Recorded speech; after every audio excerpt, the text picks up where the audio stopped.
1 Tesalonika pasal yang pertama.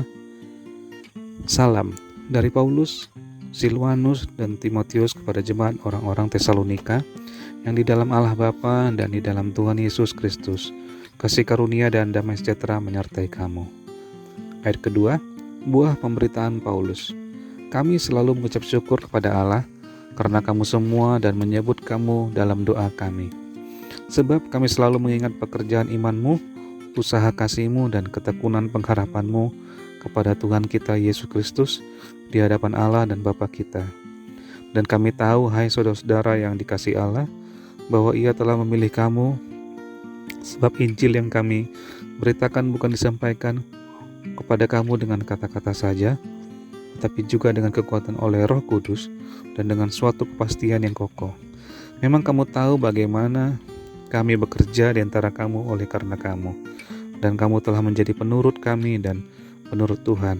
Dalam penindasan yang berat, kamu telah menerima firman itu dengan sukacita yang dikerjakan oleh Roh Kudus, sehingga kamu telah menjadi teladan untuk semua orang yang percaya di wilayah Makedonia dan Akaya.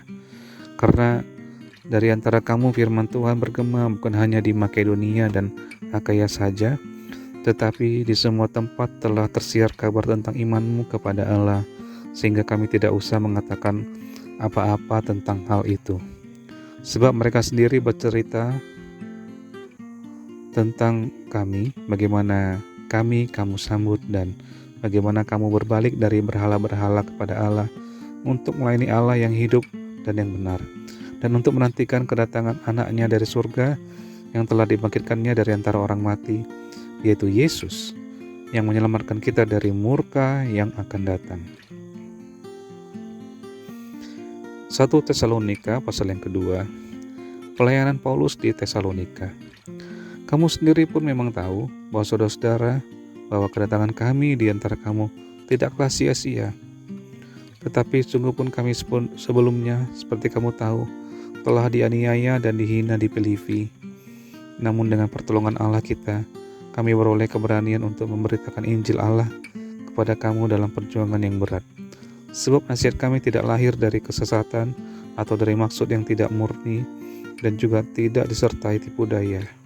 Sebaliknya, karena Allah telah menganggap kami layak untuk mempercayakan Injil kepada kami. Karena itulah kami bicara, bukan untuk menyukakan manusia, melainkan untuk menyukakan Allah yang menguji hati kita. Karena kami tidak pernah bermulut manis. Hal itu kamu ketahui, dan tidak pernah mempunyai maksud loba yang tersembunyi. Allah adalah saksi. Juga tidak pernah kami mencari pujian dari manusia, baik dari kamu maupun dari orang-orang lain, sekalipun kami dapat berbuat demikian sebagai rasul-rasul Kristus. Tetapi kami berlaku ramah di antara kamu, sama seperti seorang ibu mengasuh dan merawat anaknya. Demikianlah kami dalam kasih sayang yang besar akan kamu, bukan saja rela membagi Injil Allah dengan kamu, tetapi juga hidup kami sendiri dengan kamu, karena kamu telah kami kasihi. Sebab kamu masih ingat, saudara-saudara, akan usaha dan jerih lelah kami, sementara kami bekerja siang malam, supaya jangan menjadi beban bagi siapapun juga di antara kamu. Kami memberitakan Injil Allah kepada kamu. Kamu adalah saksi, demikian juga Allah, betapa saleh, adil, dan tak bercacatnya kami berlaku di antara kamu yang percaya.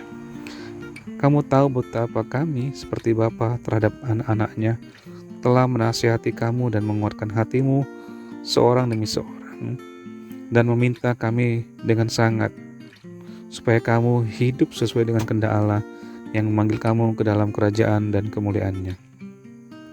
Ayat ke-13, sukacita atas jemaat. Dan karena itulah kami tidak putus-putusnya mengucap syukur juga kepada Allah, sebab kamu telah menerima firman Allah yang kami berikan itu, bukan sebagai perkataan manusia, tetapi dan memang sungguh-sungguh demikian, sebagai firman Allah yang bekerja juga di dalam kamu yang percaya. Sebab kamu, saudara-saudara, telah menjadi penurut jemaat-jemaat Allah di Yudea, jemaat-jemaat di dalam Kristus Yesus, karena kamu juga telah menderita dari teman-teman sebangsamu segala sesuatu yang mereka derita dari orang-orang Yahudi. Bahkan orang-orang Yahudi itu telah membunuh Tuhan Yesus dan para nabi dan telah menganiaya kami. Apa yang berkenan kepada Allah tidak mereka pedulikan, dan semua manusia mereka musuhi, karena mereka mau menghalang-halangi kami memberitakan firman kepada bangsa-bangsa lain untuk keselamatan mereka. Demikianlah mereka terus-menerus menambah dosa mereka sampai genap jumlahnya, dan sekarang murka telah menimpa mereka sepenuh-penuhnya.